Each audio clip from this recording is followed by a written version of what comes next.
Albania.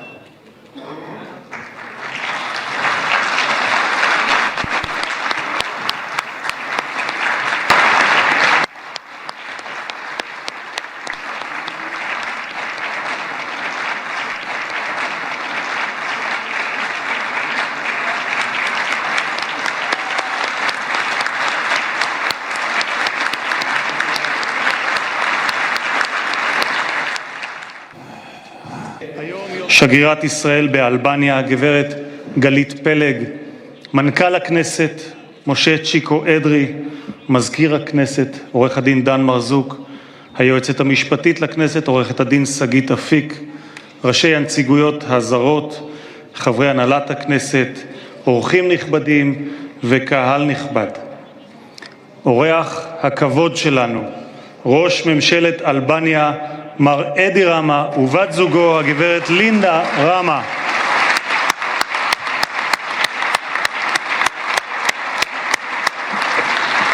מירסביני נכנסת, ברוכים הבאים לכנסת, ברוכים הבאים לירושלים. אדוני ראש הממשלה, Mr. Prime Minister, in a world often blinded Zoti Kryeministër, në një botë shpesh të verbuar nga hipokrizia, zëri juaj i guximshëm ka qenë një fanar qartësie. Kur shumë vende kanë hezituar, ju qëndruat i palëkundur. Ju nuk hodhët syt tek zona e gri e diplomacisë, por zgjodhët ngjyrat e shëndritshme të së vërtetës. Kneseti që përfaqëson popullin e Izraelit vlerëson thellësisht mbështetjen tuaj të palëkundur për të drejtat e Izraelit dhe do të thoja detyrimin për të mbrojtur popullin e Izraelit me qartësinë tuaj morale, duke e thirrur të keqen me emrin e vet, duke qëndruar krah Izraelit ju jo vetëm po mbështesni një kom, por po mbani lart vlerat e civilizimit kundër barbarisë. Faleminderit që jeni një mik i vërtet. Faleminderit për besën tuaj. Uvaruch boacha liYerushalayim.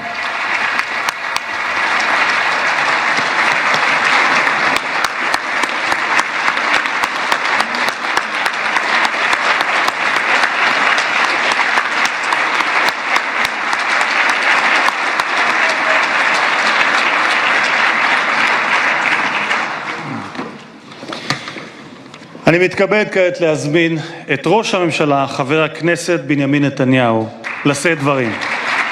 בבקשה, אדוני ראש הממשלה.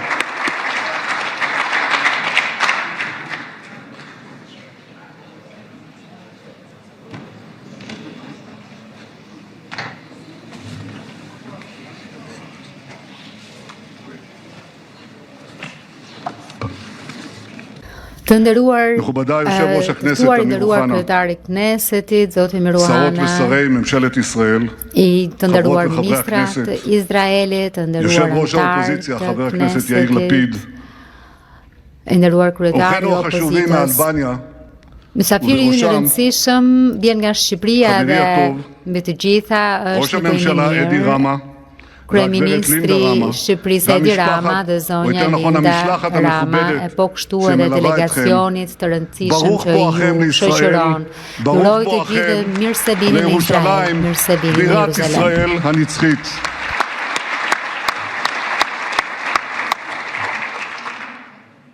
Welcome, Eddie. I have to say this. Mirë se erdhe, Edi. Më duhet ta them këtë. You stand head and shoulders above so many. Ti And I shëndron don't mean it strictly in the physical sense. mbi të tjerët dhe nuk e kam thjesht në kuptimin fizik, por e kam në kuptimin moral. Facilitated the rise of terrorism. Hutia dhe lëkundja lehtësoi rritjen e terrorizmi dhe vetëm kuraja e vendosmëria do të çojë në dispat dhe ju keni treguar qartësi dhe kuraj dhe për këtë të përshëndesim të gjithë në këtu pas një përjashtim nga të gjitha anët e kësaj salle. מכובדיי כולם, דגל אלבניה הוא דגל עית דו-ראשי. והוא מונף היום בחוצות ירושלים.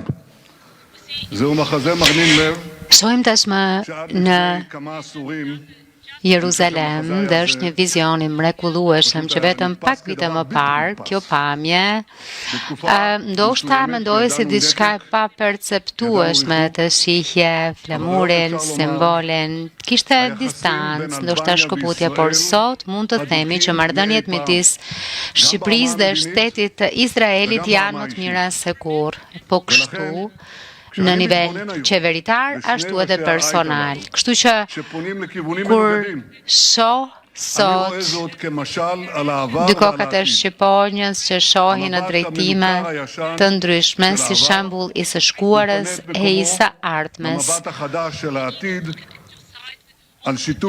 shoh po kështu diçka që simbolizon në shikimin nga e ardhmja, bashkëpunimi që bëhet më I fortë, mirëqenia më e madhe, siguria midis dy vendeve tona. Do doja t'ju thoja që qeveria juaj e Shqipërisë po hap krahët ashtu siç Shqiponja në flamurin tuaj. Përpjekja që po bëni për ta çuar Shqipërinë përpara dhe gjithashtu edhe misia e thellë për Izraelin, e cila shfaqet hapur në forume ndërkombëtare, duke qëndruar në anë të së vërtetës e kundër gënjeshtrave që dëgjojmë për Izraelin. Më duhet të them, dhe ju a thash edhe ju kur folëm pak më parë, kam vizituar shumë vende, jam takuar me shumë lider.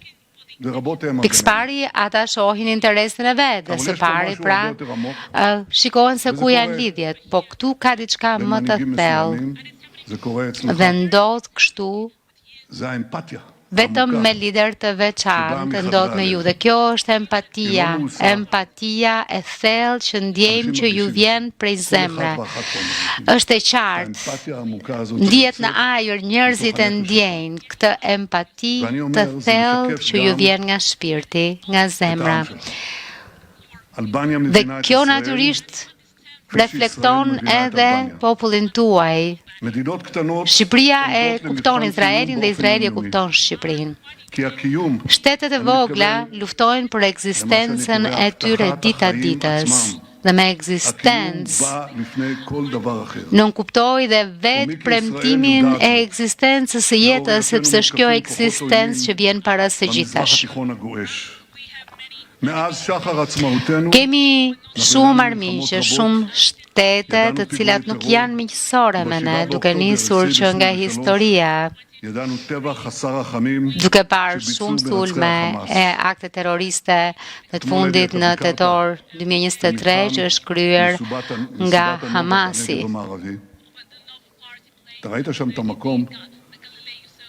Ju në fakt e but re edhe dje,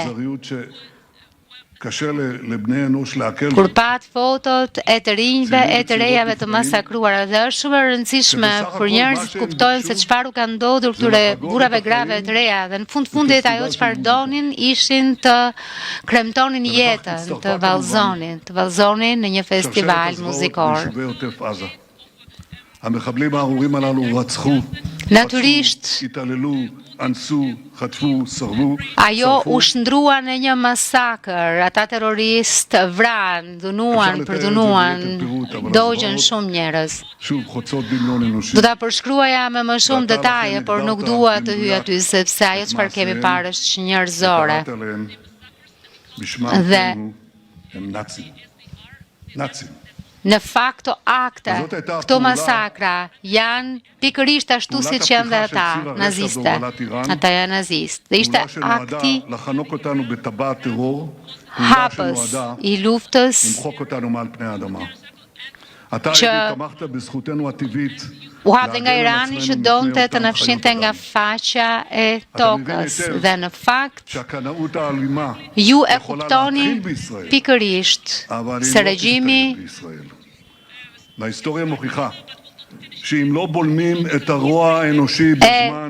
terrori mund të nisë, por nuk mund t'i jap fund Izraelit, sepse historia e ka treguar që në qoftë se nuk qohesh t'i japësh fund së keqes, atëherë e keqja shpërndahet në botë. Ka dy fuqi që përplasen në arenën botërore sot, që është fuqia radikale që kërkon të na kthejë në kohët e errta mesjetare,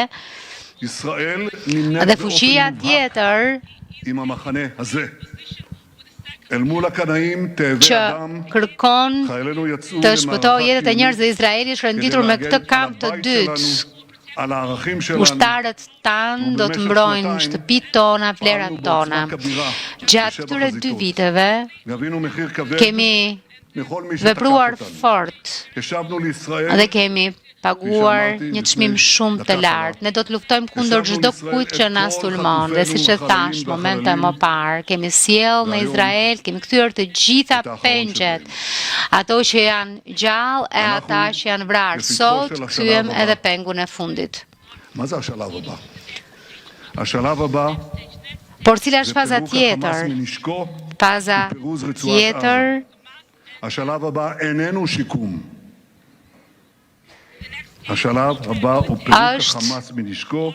shpërbërja e Hamasit, është çarmatosja e Hamasit dhe çarmatosja e Gazës. Dhe duam ta shpejtojmë këtë fazë dhe nuk duam ta vonojmë sa më shumë.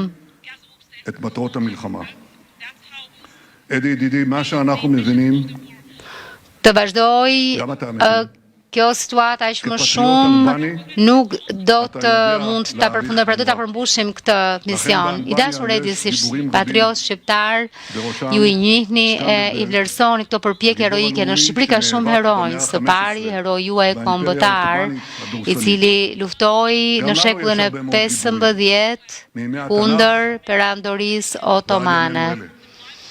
Dhe ne kemi pasur heronj që nga kohët e Biblës e deri më sot, heronj të patriotët tanë, kulturojnë e mbrojnë shtetin e Izraelit. Ne punojmë për të ndalur fuqinë e rrjetit të së keqes, që janë në rrënjë më të thella e tashmë. Duhet të kthejmë syt nga e ardhmja, ku Hamasi të ndalet, e do të ndodhë, sepse ashtu siç miku ynë Trump e ka thënë, do të ndodhë me hir apo me pa hir, kjo çarmatosje do të ndodhë. Ne vazhdojmë që ndrojmë me shpirtin e zemrën të fortë për të ndalur tiranin që shkaktoi këto tmerre. זאת תהיה טעות גדולה מאוד, טעות אחת יותר מדי. בו בזמן אנחנו נפעל להרחיב את מעגל השלום באזורנו. Në qoftë se nuk do të luftojmë për ta ndalur, do të jetë një gabim i madh, do të jetë shumë më tepër. Ne duhet të nxisim mundësitë e paqes, më shumë lidhje, më shumë partneritete me shtetet arabe, me ato muslimane, dhe Edi është fakt. Është fakt që ju jeni udhëheqësi i një vendi me shumicë muslimane dhe po bashkoheni me shtete të tjera, ashtu siç u tha më parë, që janë po kështu shtete me qytetarë musliman, të cilët qëndrojnë e zgjedhin anën e drejtë të historisë, anën e edukimit, të shpresës, të begatisë, të paqes. Izraeli është kryeqyteti i lirisë e demokracisë, është streambrojtës e gjithë botës kulturore kundër radikalizmit që na kërcënon. Pra kundër atij islami ekstremist, jo islami të moderuar që është në Shqipëri, që beson në tolerancë, që beson në mirëqenie.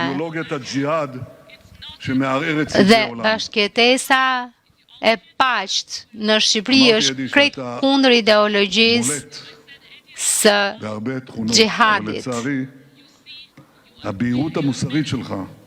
Dhe them, Edi, dhe e kam thënë se keni shumë vlera. Shkalla juaj morale është jashtëzakonshme dhe për fat të keq disa shtete europiane janë bërë viktim e propagandës që mbështet Islamin në vend të liberalizmit, shohim urrëtie në vendet Europiane duke mbështetur terrorin. Heshtja shumë vendeve europiane, ndërkohë që shohin masakrën e mira e njerëzve në Iran, është standardi dyfisht i politikës tyre. Pra, në qoftë se do të sulmonin Izraelin, atëherë do të flisim për genocid, por në qoftë se do të sulmonte Izraeli, atëherë do të flitej për genocid. Ne jemi ata pabesimtarët që luftojmë për paqe. Po ndërkohë që shohin të gjitha masakrat e vrasjet që shohin në Iran. Në këtë atmosferë, të nderuar miq, nuk duhet të befasohemi për rritjen e valës së antisemitizmit e të ekstremizmit kundër Izraelit dhe tokës së shenjtë. Populli i Izraelit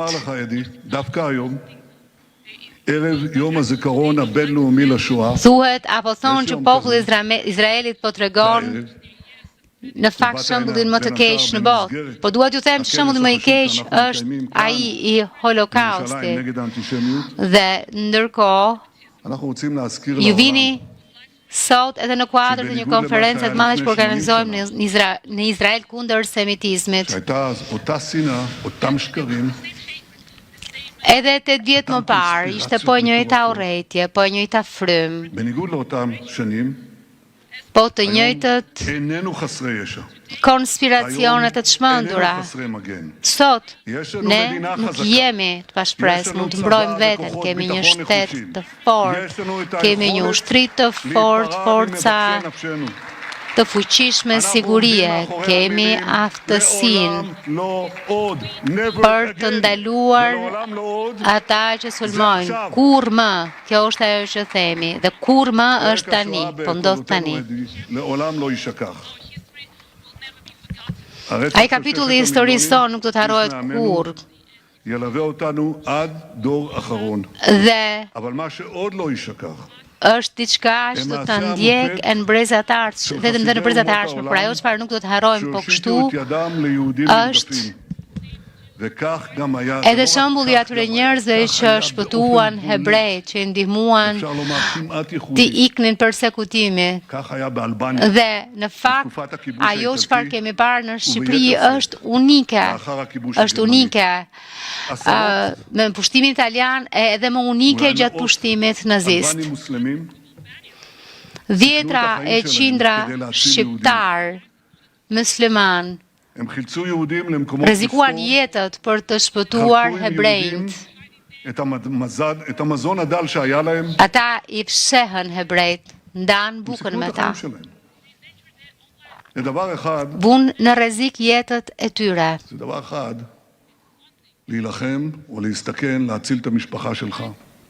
Dhe ka një gjë. Zgjedhja është të luftosh e të mbrosh familjen tënde, dhe tjetra është të rrezikosh edhe pjesëtarën e fundit familjes tënde për të shpëtuar hebrejt, dhe këtë bën ata. Shqipëria ishte ishulli i paqes në oqeanin e së keqes. Dhe në fakt, të dhënat për këtë akte heroike tregojnë vlerat më të mëdha të atij vendi që nderonte miqt. Pas luftës së dytë botërore, Shqipëria përjetoi kohë të vështira. Zyrtarisht, Izraelin e njohën në 1969, por regjimi komunist në fakt ishte armiqësor dhe nuk e lejoi Shqipërinë të ruante marrëdhënie diplomatike e ekonomike me Izraelin. Për fatin ton, 35 vjet më parë, ndodhen ndryshime që e sollën Shqipërinë e Izraelin në një tjetër rrugë. U rivendosën marrëdhëniet diplomatike dhe hebrejt shqiptar emigruan në Izrael dhe bën shtëpitë e tyre këtu. Gjërat ecën hap pas hapi dhe këto vitet e fundit hapat të jashtëzakonshme janë ndërmarrë edhe fal jush. Shqipëria që ju po drejtoni është kopshti i gjallë i Europës e që ka sukses. Në fakt, unë i vlerësoj reformat ekonomike që ju keni ndërmarrë për të përmirësuar situatën e tregut në Shqipëri dhe kjo është planuar si tillë edhe nga investuesit izraelit që po vinë tashmë në Shqipëri. E të tjerë do të vinë edhe më shumë në Shqipëri. Dhe jam i sigurt që të gjithë anëtarët e Knesetit do të na mbështesin. Jemi gati t'ju ndihmojmë me çdo gjë. Sot kemi diskutuar për shumë gjëra në zyrën time, mbështetje për siguri, luftën kundër terrorit, inovacion, teknologji, në aspektin kulturor e tregtar. Dhe dua ta shtoj që po ndodh tashmë në turizëm. Në fakt, turistët izraelit janë njerëz të zgjuar, e dinë çfarë thonë, e dinë çfarë zgjedhin dhe kanë njohur tashmë një destinacion të jashtëzakonshëm turistik që është kaq i veçantë.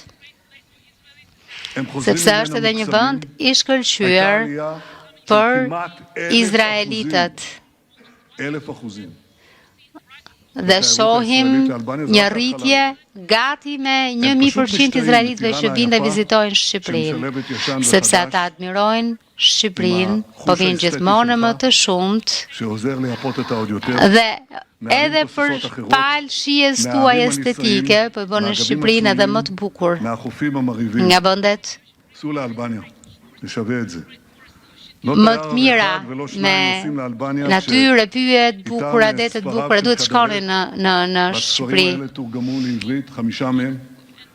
Në fakt kemi parë broshura shumë të bukura që vinë edhe për vendet tjera, por kemi një lidhje të veçantë me Shqipërinë. I dashur Edi, i dashur mik, udhëheqës unik. Ju keni një lidhje unike me shtetin e Izraelit, por ajo çfarë njerëzit dinë më pak, natyrisht edhe kryetari i Knesetit, është që jeni një piktor i mrekullueshëm. Ju më dhuruat librin tuaj të pikturave dhe është e pabesueshme se si gjeni kohën, mundësinë, talentin për ta bërë këtë gjë. Nuk është thjesht vizatim, skicë, është piktura, pikturon. Kombinimi i ngjyrave është i pabesueshëm. Kombinimi që vjen prej jush, i ngjyrave, gjithashtu edhe ngjyrat e kombinuara në ndërtesat e Tiranës, në Jeruzalem sa bën dot sepse duhet mbajmë gurët e Jeruzalemit. Në qytetet e tjera ndoshta, por mund na ndihmoni me këtë. Dhe jam i sigurt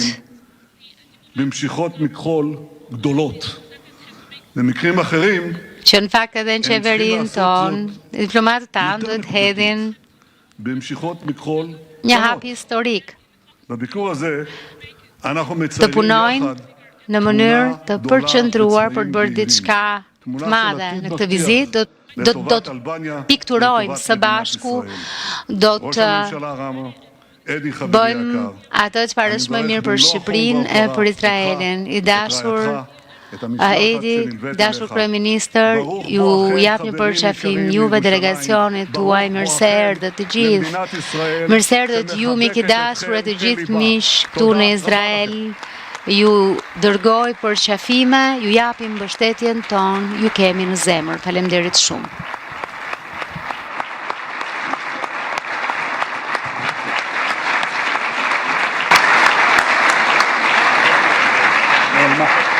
תודה לראש הממשלה, ואני מתכבד כעת להזמין את ראש האופוזיציה, חבר הכנסת יאיר לפיד, לשאת דברים. בבקשה.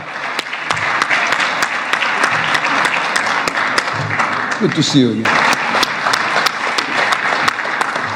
Mr. Speaker, Mr. Prime Minister, distinguished guests. Zoti kryetar, zoti kryeministër, të nderuar pjesëmarrës, kryetari përmendi që në Shqipëri ka një shprehje që di edhe fëmia, që është besa.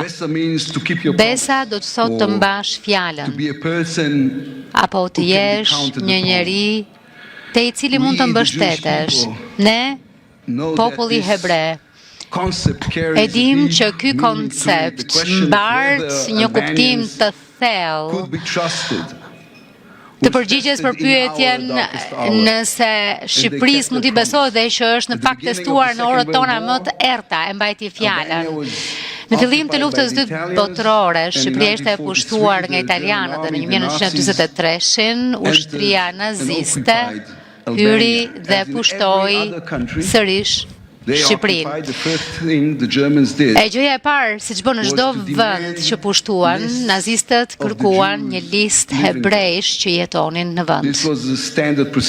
Kjo ishte procedurë standarde në mbar Europën dhe në asnjë vend nuk ishin hasur me ndonjë rezistencë. Zoti kryeministër, nazistët çuan babain tim në geton e Budapestit dhe hungarezët ndihmuan për këtë. Dhe gjyshi im u vra në kampin e përqendrimit të Mauthausenit dhe austriakët ndihmuan dhe në fakt edhe stërgjyshja ime vdiq në Auschwitz dhe policia polake ndihmoi të mbante të burgosur ata që donin të radiseshin, vetëm shqiptarët thanë jo.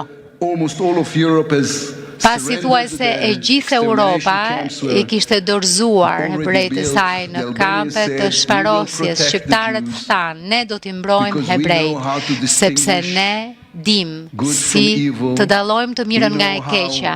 Ne dim se si apo çfarë është morali njerëzor. Ne kemi besën. Në shumë mënyra përgjigjet në këtë epokë të re vijnë nga modeli shqiptar. Në 1943-shin bota i tha Shqipërisë nuk ka më rregulla, nëse doni të mbijetoni dorëzoni dhe shqiptarët u përgjigjën, ndoshta nuk ka më rregulla të mbetura. Po na kanë mbetur vlerat tona. Ne i besojmë shenjtërisë së jetës, ne besojmë se nuk mund të vrasësh të pafajshëm, ne besojmë miqësi. Duhet të vendosim kujt t'i besojmë dhe të punojmë me ta në mënyrë efikase dhe me besim. Një tillë partneritet ekziston midis nesh në Shqipëri. Ne mund ta thellojmë, ta zgjerojmë e ta bëjmë të tillë që interesat e të dy vendeve, por edhe vlerat tona të përbashkëta, e bindjet e përbashkëta në shpirtin njerëzor të jenë në themel të këtij partneriteti që ngrihet mbi besën. Faleminderit.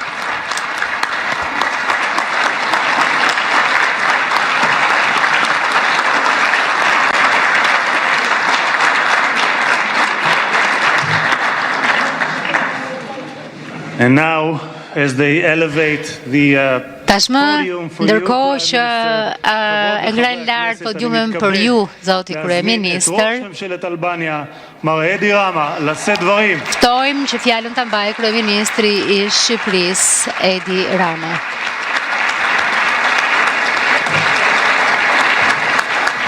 Thank you. Faleminderit. Faleminderit.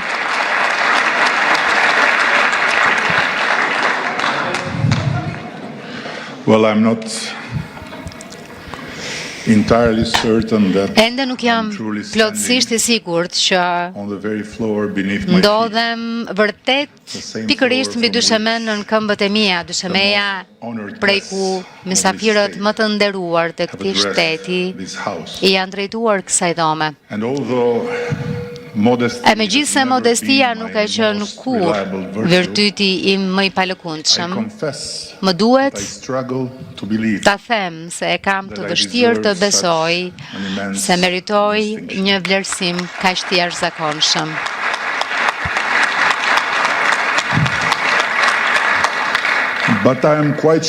Por jam plotësisht i sigurt se Shqipëria which I represent të cilën with pride, e përfaqësoj me krenari, and the people of my nation dhe populli who i stood vendit tim as few others që qëndroi did si for the Jewish pak people, kusht të tjerë bën pranë truly popullit deserve hebre, e every meritojnë respect from the state me of të vërtet Israel. çdo respekt nga shteti i And Izraelit. so did the highly distinguished Ashtu, Presidential Medal of Honor, siç e meritonin edhe His medaljen e rrallë Excellency presidenciale të President nderit që shkëlqësia e tij, Noble presidenti and faithful Herzog, friend of mik fisnik dhe Albania, besnik i so- Shqipërisë, akordoi për mua.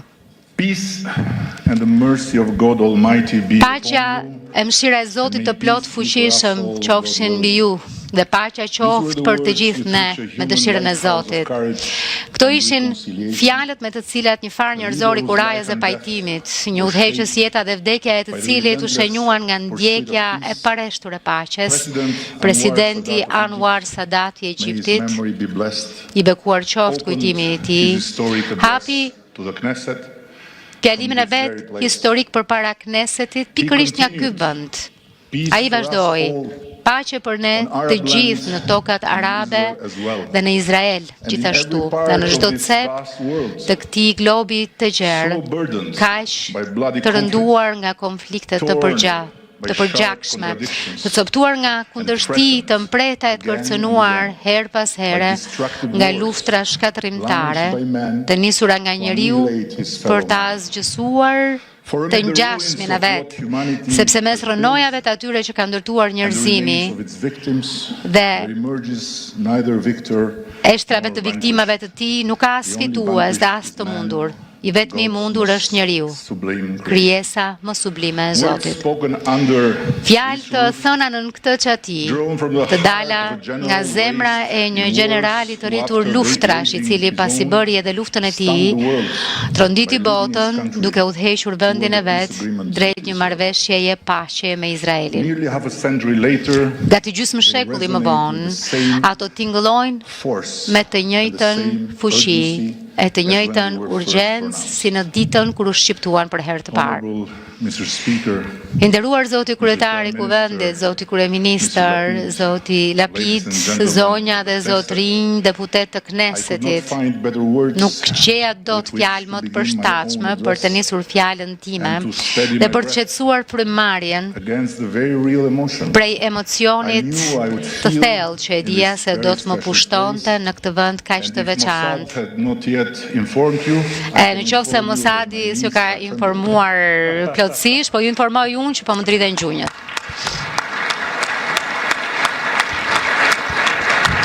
And there is another reason, my niece, Ka dhe një arsye tjetër që po më dridhen gjunjët. E dija to be fully sincere with you. që t'jem plotësisht i sinqert me ju.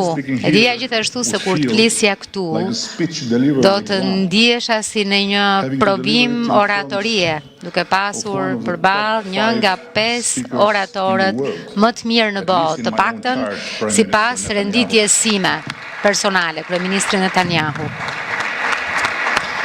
I'll do my best, dear Bibi. Do të bëj çmos i dashur Bibi, ti mbijetoj gjykimit tënd, plotësisht i vetëdijshëm se jam thjesht folsi i dytë në botë pas presidentit Trump, të cilit ti thjesht nuk mund t'i shmangesh pa e dëgjuar. Allow me now, Më lejoni tani, possibly calmer breath, ndërsa frymarrja to the speaker është qetuar, t'i shpreh presidentit të shtetit, t'i shpreh kryetarit të këtij kuvendi vlerësimin tim më të lartë për praninë, do me thënë se gjithashtu kryeministri dhe udhëheqësit të opozitës respektin tim më të thellë dhe falënderimet më të përzemërta për fjalët që ndan bujarisht për Shqipërinë dhe për mua. E kësaj dome t'i shpreh mirënjohjen time më të thellë për mikpritjen që më bëri sot. Ju falemnderit të gjithëve. Nuk mund të jem më mirënjohës se kaq. And returning to my speech and to my Duke ju kthyer fjalës sime dhe zgjedhjes për t'u prezantuar përmes fjalëve të një udhëheqësi të madh arab, më lejoni të shtoj diçka personale, because I have learned sepse kam mësuar se mes hebrejve gjithçka bëhet personale dhe shumë shpejt. I'm not Muslim. Unë nuk jam musliman. My better Gjysma half ime is më e Muslim. mirë është muslimane. I'm Catholic. Unë jam katolik. Our two Dy older fëmijët children tanë më të rritur from earlier chapters nga kapitujt të of our mëparshëm të jetës are Christian sonë Orthodox. janë të krishterë ortodoks. And the youngest, Dhe më i vogli, our 11 djali ynë, year-old boy, 11 vjeçar, will decide for himself one do ta day, vendos vetë një but given ditë, his por uncontainable duke parë entuziazmin e tij të papërmbajtshëm, sa herë i that thuhet we se might make wishes of the mund Western world, të lëm dëshirat e muri i the idea lotëve, that he may ideja one se një day ditë ai choose mund to të become zgjedhë të Jewish bëhet is not hebre, nuk completely është as pak far-fetched. e pabesueshme. And that would be fine, Për ne do të ishte With us. krejt në rregull. just as it would be Njësoj siç absolutely do të fine ishte if you choose fare në to rregull be nëse do të Muslim zgjidhte të or ishte to be musliman apo i krishter. Nevertheless, Megjithatë, mos u gaboni, ky portret i vogël familjar i yni nuk është një veçanti ekscentrike. Është në të vërtetë një histori normale shqiptare. E njëjta gjë vlen për 4 komunitetet tona tradicionale fetare, të cilat festojnë ditët e rëndësishme të njëri tjetrit dhe për krerët e tyre, të cilët mblidhen rregullisht. Ashtu siç u mblodhen, për shembull, për të shoqëruar presidentin Herzog, kur ai vendosi një kuror në memorialin ton të Holokaustit në Tiranë gjatë vizitës së tij historike, si kreu i parë i shtetit izraelit që zbriti në tokën shqiptare. Është një shpirt i farktuar për gjatë shekujsh vështirësish, pushtimesh e varfërie. Ishte i njëjti shpirt që e nxori shqiptarët e të gjitha besimeve në rrugë për të pritur e përshëndetur Papa Franceskun kur ai vizitoi vendin ton. Dhe me zërin e tij magjepsës e shenjtëror, korrigjoi termin që ne përdorim shpesh. Jo, tha ati i shenjtë. Juaja nuk është tolerancë fetare, është vllazëri fetare, sepse nuk mbështetet te durimi, por te bindja e qetë se besimi nuk do psohet nga prania e një besimi tjetër, por hapet prej tij. Atij shpirtin e ja detyrojmë krenarin e njërit prej nderimeve më të mëdha morale, 73 shqiptar, të gjitha besimeve të njohur si të drejtë mes kombesh, kujtimi të cilëve ndriçon brenda mureve të dinjitetit njerëzor në Yad Vashem. And with the same pride, we'll soon open our Dhe me pok të krenarisë, së shpejti do të hapim muzeun ton të parë kushtuar mbrojtjes së shpëtimit të hebrejve në qytetin e Vlorës. Dikur qyteti më i madh mesjetar i Shqipërisë, ku pa gjejeni, në shekullin e 16, hebrejt që iknin nga persekutimi në Perëndim përbënin më shumë se sa gjysmën e popullsisë së tij. Të rinjt tanë dhe vizitorët e shumët që vijnë nga e gjithë bota të vizitojnë vendin tonë të bukur, ku numri i turistëve izraelit, me qëra fjala, vitin e kaluar u rrit shumë më shpejt se nga çdo vend tjetër, do të shohin atje me sytë e tyre e do të dëgjojnë me veshët e tyre se si Shqipëria e vogël ka qenë gjithmonë një stres sigurt për hebrejnë që shumë kohë më parë, e se si shqiptarët e zakonshëm e bën këtë vend shumë të vogël të vetmin vend në hartën e Europës që doli nga lufta e dytë botërore me më shumë hebrej se ç'kishte kur hyri në të.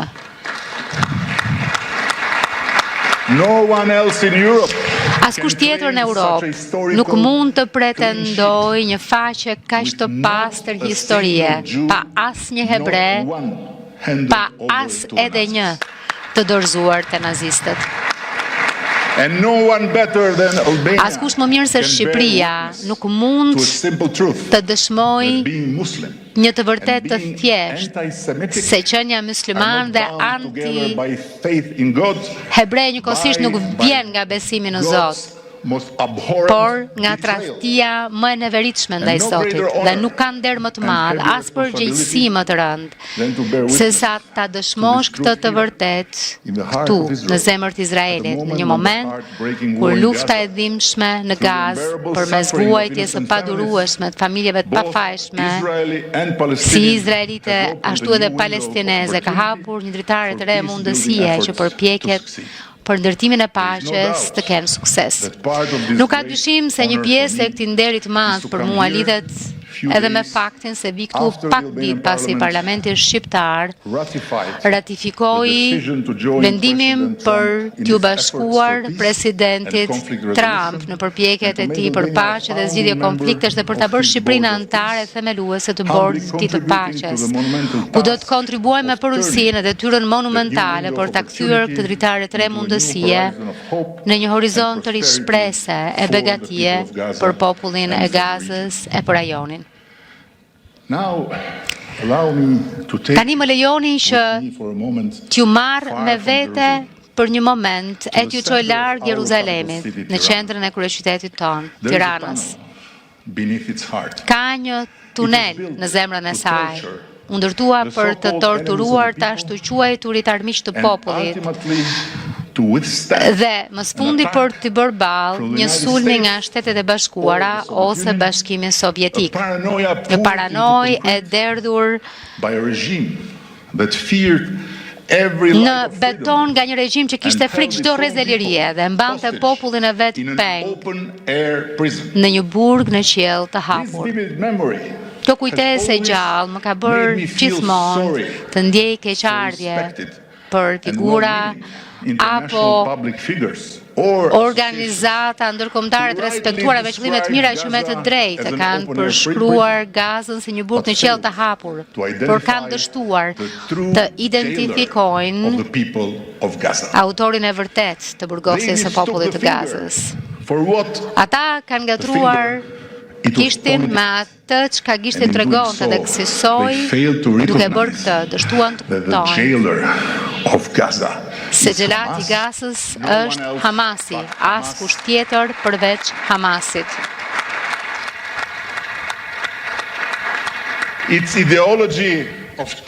Ideologjia e tij e terrorit kundër vetë popullit të vetë, më së pari, e kundër kombit hebre, dogma e tij totalitare se asnjë jetë palestineze nuk vlen të jetohet derisa shteti i Izraelit të asgjësohet, e derisa hebreu i fundit të zhduket nga toka e shenjtë. Prandaj derisa Hamasi të shmontohet e shpërbohet plotësisht, 2 milion të burgosurit e tij nuk do t'jenë kurrë vërtet të lirë dhe asnjë paqe nuk do t'jetë gjatë. Sot ai tunel në Tiranë është shndërruar në një hapësirë që ju kushtohet viktimave të atyre që ndërtuan fillimisht këtë tunel. Uroj me gjithë zemër që disa nga tunelet e panumërta të terrorit që Hamasi ndërtoi, ku pengjet e rrëmbyera më 7 tetor u vran, u përdhunuan, u torturuan, e u katandisën në kopje njerëzore të shekullit të 21 të burgosurve të kampeve naziste të shfarosjes të ruhen si pjesë e planit të rindërtimit të Gazës dhe më pas se një dëshmi përcaktuese në favor të paqes së qëndrueshme midis dy shteteve të ardhme. Ato duhet qëndrojnë si tunelet kujtesës kolektive dhe të shërimit të përbashkët, ku si vuajtja prej ferri e pengjeve, ashtu edhe humbja e jashtëzakonshme jetëve palestineze të shndërruara në lëndën e parë trupave njerëzor për sistemin më djallëzor të mbrojtjes së ndërtuar ndonjëherë nga mendja e ligë njerëzore. Si një lëndë e parë, gurët e cilve kanë qenë trupat njerëzor të shërbejnë si qërinj të ndezur përjetësisht të faljes, pa harrim, dhe si thirrje e përhershme për të gjithë, që tmerre të tilla të mos ndodhin më kurrë. should e që kjo të ndodhë. complete. As you descend the stairs of the Tirana tunnel, Shkaqet që çojnë këtu duhet të zhduken nga rrënjët. Teksa zbret shkallët e tunelit të Tiranës, një fjali me dritë neoni nga Primo Levi të vështron. Ata që harrojnë kaluarën janë të dënuar të rjetojnë. Ne e gdhendëm këtë emër kaq të njohur në dritë, mbi mur. Dhe unë e shqiptoj këtu atë jo për të krijuar ndonjë paralelizëm të pamundur midis shfarosjes industriale të popullit hebre. Një krim i pashembullt në historinë e njerëzimit dhe vuajtjeve tragjike të shkaktuara nga regjimi ynë brutal komunist ndaj shqiptarëve të panumër të pafajshëm të shpallur armiqtë të popullit. Jo, e sjell Primo Levin bashkë me tunelin ton të kujtesës për t'ju siguruar se ne shqiptarët e njohim dhimbjen e plagëve të rënda të historisë, për t'i siguruar ata që kanë një këndvështrim shumë të ndryshëm nga jemi Bigazën, si një burg në qiell të hapur, se ne shqiptarët kemi mësuar në mënyrat vështira për t'i imagjinuar ata, çfarë ndodh kur ideologjia bëhet zot, kur shteti bëhet altar dhe kur njerëzit shndërrohen në kope për t'u shfrytëzuar ose në individ të zhveshur nga njerëzorja e tyre për të mbjellë frikë të popullsia. Ekziston një histori e thellë që i lidh bashkë popujt tanë. Kapitulli kulmor natyrisht është koha e errët e Holokaustit, por trashëgimia jone e përbashkët shtrihet për tej shekujve. Hebrejnë që mbritën në brigjet tona pas shkatrimit të tempullit, sefard që ikën nga rekonkuista. Familje hebreje që gjetën streh në tokën tonë her pas here, sa herë Europa zhytej sërish në një nga impulset e saj më të vjetra e më të errta, urrejtja ndaj hebrejve. Në vitet 1930, një hebre amerikan i dërguar në Europë se pjesë e një misioni bashkimi, Leo Eaton, shkroi në një raport drejtuar Kongresit të Shteteve të Bashkuara se Shqipëria spikaste në Europë, duke e dokumentuar vendin tonë si vetëndosje mundshme për hebrejt që iknin nga Europa qendrore lindore. Ai buri në dukje se pluralizmi fetar në Shqipëri funksiononte praktikisht, jo simbolikisht. Muslimanët, ortodoksët, katolikët, hebrejt dhe krishterët jetonin brenda një kuadri ku feja nuk përcaktonte besimin mes qytetarëve. Dhe Shqipëria, theksonte ai, mund të konsiderohej si një vend i përshtatshëm për vend strehim hebre, e një streh ku nuk ekzistonin barriera ligjore apo shoqërore për jetën hebreje. Pikërisht në ato vite, përpara lufte, ndërsa antisemitizmi po rritej në mbar Europën, Shqipëria shkoi aq larg sa të njihte respektimin e Shabatit si një drejtë njerëzore e komunitetit hebre, duke u bërë një vend i veçantë në anën tonë të botës që lidhi ligjërisht si punëdhënësit publik ashtu dhe ata privat me detyrimin për ta respektuar këtë drejtë. Dhe gjatë Holokaustit, kur i dërguari nazist Hermann Neubache kërkoi listën e hebrejve dhe arin e tyre, përfaqësuesit tanë ju përgjigjën me një fjali që meriton të gdhendet në gur. Arin mund ta merrni, jo hebrejt.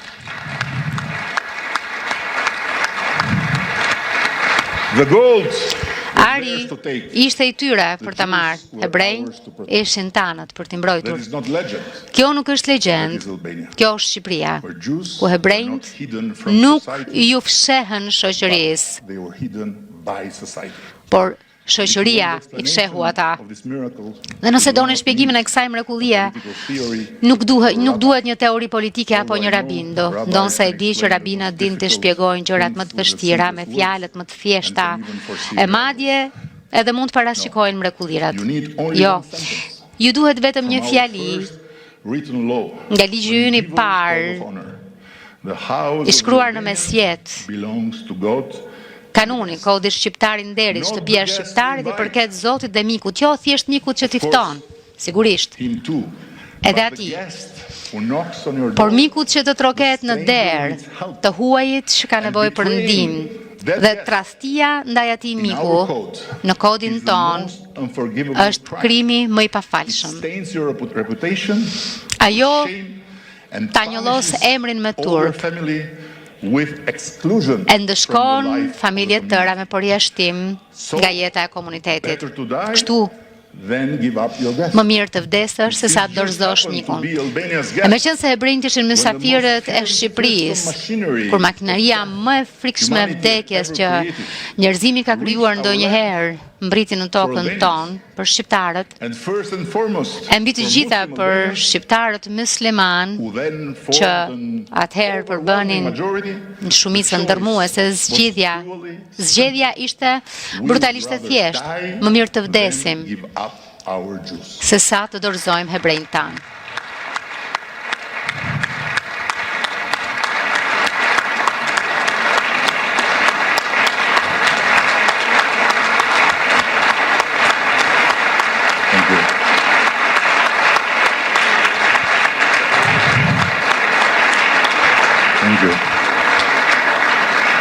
This luminous chapter of Albania Ky kapitull I ndritur I historisë shqiptare mbart një mesazh me rëndësi të ngutshme për botën e sotme. Bota e sotme që duhet të kujtohet vazhdimisht për atë që Hannah Arendt na mësoi me qartësi të pamëshirshme. E keqja shpesh nuk është djallëzore as spektakolare, por e zakonshme, deri në rrezikun e të qenit e tillë. Ajo e keqja është thjesht banale. Tragjedia e Holokaustit nuk ishte vetëm mizoria e pak vetëve, por pasiviteti shumë kujt. Por në një vend të vogël, në vendin ton, ndodhi e kundërta. Populli ynë ishte I varfër, nuk kishte pushtet, nuk kishte ushtri, apo ndonjë kufi strategjik, por zotronte diçka pafundësisht më të çmuar për atë moment të historisë, aftësinë për të parë një fytyrë njerëzore e për të njohur në të një detyrim moral. Kur të tjerë dorëzonin hebrejtë e tyre fqinj të autoritetet shqiptarët I ruanin në siguri, kur në nështrimi u balat I heshturisë të keqes, gjyshrit tanë zgjodhën rrugën e rrezikshme të përgjegjësisë, dhe duke bërë këtë, ata e ruajtën këtë cep të vogël të Europës njerëzor, në një kohë kur njerëzorja në vetvete po zhdukej dita ditës. Kjo histori nuk është dekor, që shfaqet për të mbresuar të tjerët, është busulla që duhet ndjekur nëse duam të mbetemi të denj për dhuratën e jetës që na është dhënë nga I njëjti Zot, e për të bërë diçka të denj me atë dhuratë në këtë tokë, që fëmijët tanë, e fëmijët e fëmijëve tanë, të mos vuajnë nesër për shkak të asaj që s'patëm guximin ta përballim sot, apo që nuk mundëm ta nxjerrim mësim nga dje. Prandaj Shqipëria ishte ndër vendet e para në Europë që miratoi legjislacionin e ri të përparuar kundër antisemitizmit. Prandaj kemi integruar edukimin për Holokaustin në kurrikulat tona shkollore dhe prandaj po ndërtojmë në këtë moment në Europë, në zemër të Europës, 2 hapësira të veçanta kulturore, të frymëzuara nga forca tërheqëse e shembujve ndriçues të gjyshërve tanë muslimane të krishterë që rrezikuan jetët e tyre për shpëtuar jetë hebreje. Por kjo nuk ka të bëjë vetëm me hebrejnë, ka të bëjë me njerëzimin. Dhe jo me njerëzimin si një fjalë e përgjithshme, por me njerëzlikun tonë. Për këtë arsye, prej shumë vitesh tashmë, Shqipëria ka ofruar mbrojtje për disa mijëra qytetarë iranian. Opozita e të cilëve ndaj kasabëve të Teheranit u afuri jetën në rrezik të madh. Nuk ishte pa rrezik as për ne.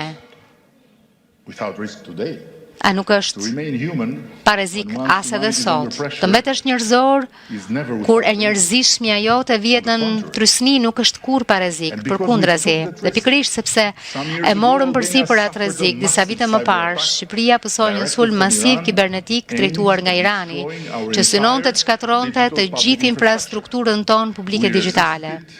Ne rezistuam, ata nuk ja dolën. Dhe dua t'ju them që miq të fuqishëm na thanë të mos reagonim shumë ndaj Iranit, sepse ata janë të ndenjë dhe të rrezikshëm.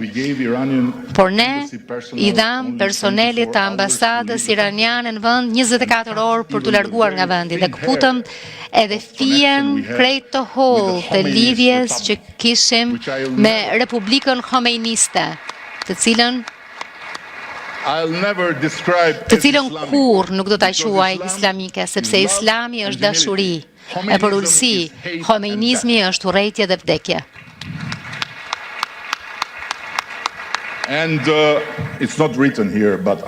Dhe nuk është e shkruar këtu, por thjesht dua të bëj atë çfarë Bibi bën gjatë gjithë kohës, të dal nga fjala e shkruar dhe të them Sabion.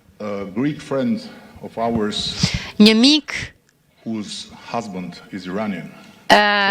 një mike e jona, bashkëshorti i stilës është iranian, a tha që pak ditë më parë në një treg në Teheran,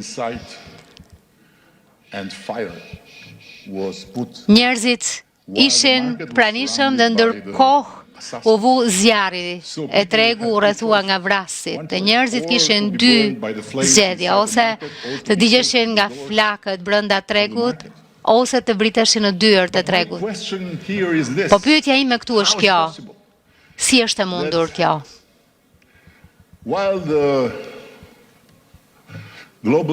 Që ndërkohë që media globale flet për 30.000 njerëz të vrarë për 3 ditë, nuk ka mbledhje në asnjë shesh të Europës kundër ajatollahëve për të bërë thirrje kundër, për të bërë thirrje për fundin e këtij regjimi.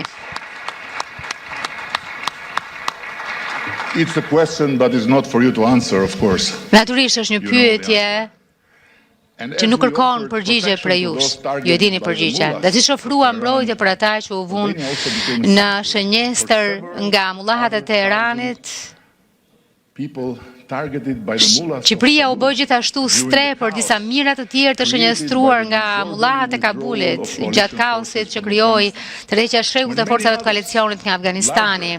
Por shumë të tjerë më të mëdhenj, më të pasur, kthyen shpinën, pasi kishin qenë atje, pasi kishin premtuar atyre njerëzve liri, demokraci, të drejta për të gjithë, e pasi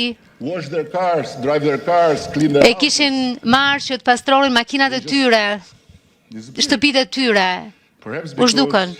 Ndoshta sepse më të mirët e më të shndriturit e shoqërisë Kabulit nuk ishin mjaftueshëm të bardhë, apo ishin tepër musliman për ta, por ne patëm bekimin të përfshiheshim në rrjetin më të jashtëzakonshëm solidaritetit që kam parë ndonjëherë, financimi, logjistika, dhe lidhjet u mblodhen jashtë vendit si uragan.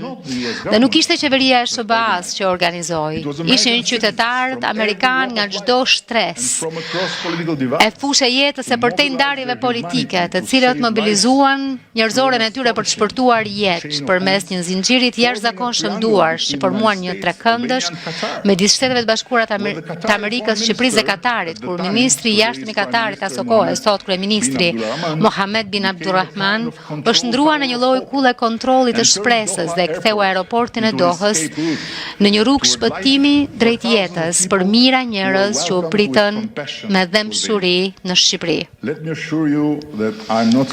Më lini t'ju siguroj se nuk jam këtu larg qoftë për t'i dhënë leksione kujt, jo vetëm sepse vendet e vogla si jemi nuk japin leksione, por marrin leksione gjatë gjithë kohës, por edhe sepse besoj që ata që i japin leksione Izraelit nga larg rrezikojnë shumë seriozisht, jo vetëm të jenë të padrejt peshuar, por thelbësisht të padrejt. Megjithatë, besoj fort se kërkimi i paqes nuk ka të bëjë kurrë me sa e keqja apo jo e besueshme ka qenë ana tjetër, por me sa besnik zgjedh të mbetesh ndaj vlerave të tua.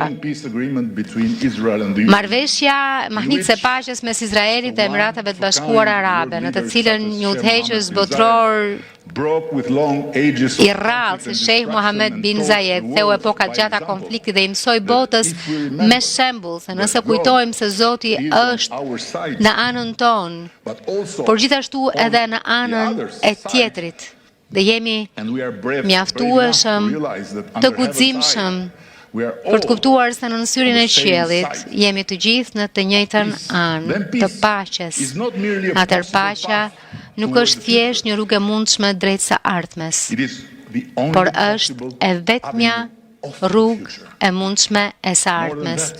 Më shumë se kaq, besoj fort se ajo që e bën unike këtë dritare të re mundësie është momenti i Firencës në lindjen e mesme. Ajo që po ndodh këtu pra në rajonin tuaj ngjan në sytë e mi me atë që ndodhi në Europë. Kur udhëheqje vizionare të frymëzuara nga moderniteti e bukuria shndruan Firencën në djepin e rilindjes. Izraeli nuk është më i vetëm në kërkimin e transformimit, inovacionit dhe lidershipit global të së ardhmes në këtë pjesë të botës. Nga rrugët e Riyadit, tek oazet e gjelbra të Abu Dhabit dhe brigjet plot jetë të Dohës, ndihet një erë magjepsëse ndryshimi që ka pak të bëjë me karikaturën e vjetër të spektaklit të ngjyrë me arë në shkretëtir.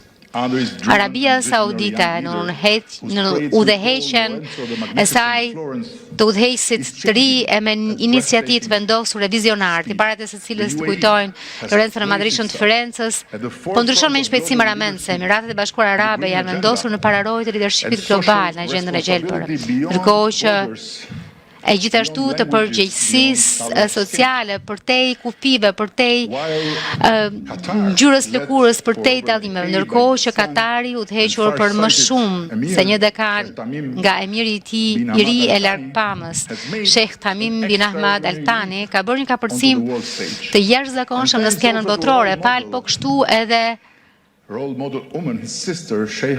modelit të motrës së tij.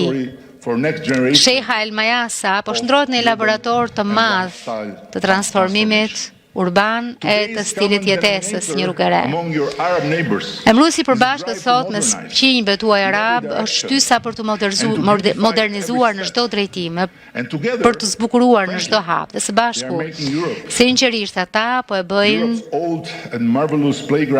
këndin e vjetër e të mrekullueshëm të Europës së duket papritur i zymt dhe i zbet. Po ka një pikpyetje që kokfort ngrihet mbi gjithë këtë. Si mund të bashkëjetoj kjo histori e jashtëzakonshme, një të ardhmeje të ndritur që po e shkruar me fuqinë të çliruar të shpresave të ëndrave në shkretëtir, me plagën e madhe. Pra si mund të bashkëjetoj ajo me plagën e madhe të hapur të një konflikti që ka sjell vuajtje e shkatërim kaq të gjatë, një plagë që ende qëndron e hapur në zemër të lindjes mesme si një kurth. Një kurth i aftë të përpijë në errësirën e vet çdo ëndër madhështie që po ndërtohet përreth këtij rajoni. Është e pamundur.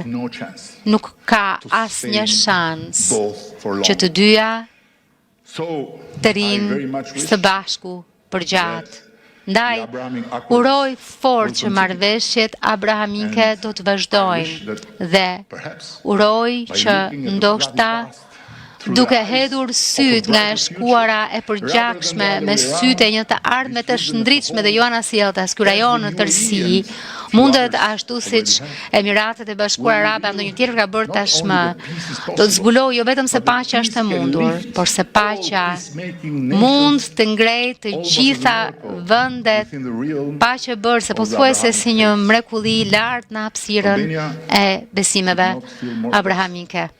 Shqipëria nuk mund të ndihet më e bekuar se sa kaq kur numëron si Izraelin ashtu dhe vendet arabe ndër miqtë e saj të ngushtë. Edhe Turqinë me qira fjala. Ne synojmë të thellojmë këto marrëdhënie dhe qëndrojmë të vendosur nga gatishmërinë tonë për të marrë pjesë së bashku me vëllezërit tanë arabe, turqe të tjerë në forcën e ardhshme ndërkombëtare të stabilizimit në Gaza. Zoti kryetari i parlamentit, ju e dini sepse ju thatu që hebrejt flasin gjatë, por nuk e dini që ne Ballkanasit flasim edhe më gjatë. Premtoj që kohës bujare që më keni lejuar për të zënë këtë vend kaq të veçantë, po i vjen tashmë fundi. Dhe ashtu siç e hapa fjalimin me fjalët e një martiri arab të paqes, fjalët me të cilët dua ta mbyll vijnë nga një martir hebrej paqes, kryeministri Yitzhak Rabin i Izraelit, bekuar qoftë kujtimi i tij. Të thëna për izraelitët e palestinezët pikërisht 30 vjet më parë nga ky vend ku qëndroj sot. Nga thellësia e zemrave tona ju bëjmë thirrje të gjithë qytetarëve të shtetit të Izraelit, sigurisht atyre që jetojnë në Jude, Samari dhe rripin e Gazës, si edhe pas banorëve palestinezë vënje së paqes një shans, të japin një shans dhënies punë të akteve të armiqësisë, të japin një jetë tjetër, një shans, një jetë të re. U bëjmë thirrje hebrejve palestinezëve njësoj të tregojnë vetë përmbajtje, të ruajnë dinjitetin njerëzor, të sillen në mënyrë të denjë, të jetojnë në paqe e në siguri. Ne po nisim një rrugë të re që mund të na çojë drejt një epokë paqeje, drejt përfundimit të luftrave. Amen. May the memory of those who perished be a blessing. I bekuar qoftë kujtimi atyre që u flijuan, le të mbetet si busull gëzimi atyre që refuzuan të binden, le të lulëzojë shteti i Izraelit dhe të jetë i sigurt përjetësisht. Le të jenë palestinezët e lirë të jetojnë me dinjitet në shtetin e tyre dhe le të mbeten dy kombet tona, të vogla, por të mëdha në shpirt, të lidhura për jetë, jo vetëm nga historia, por edhe nga përkushtimi përbashkët për ta mbajtur njerëzimin njerëzor. Faleminderit kryeministër i Shqipërisë, i nderuari Edi Rama.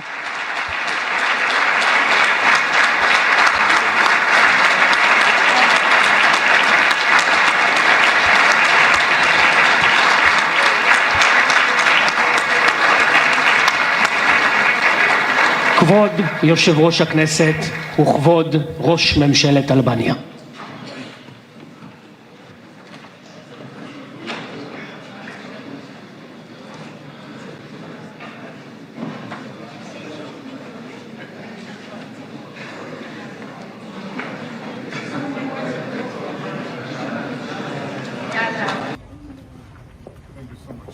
Absolutely, our pleasure. This is the #1 police officer we have in Israel.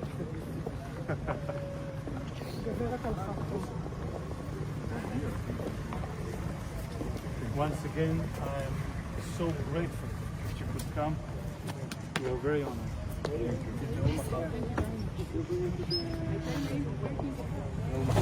See you soon in Tirana.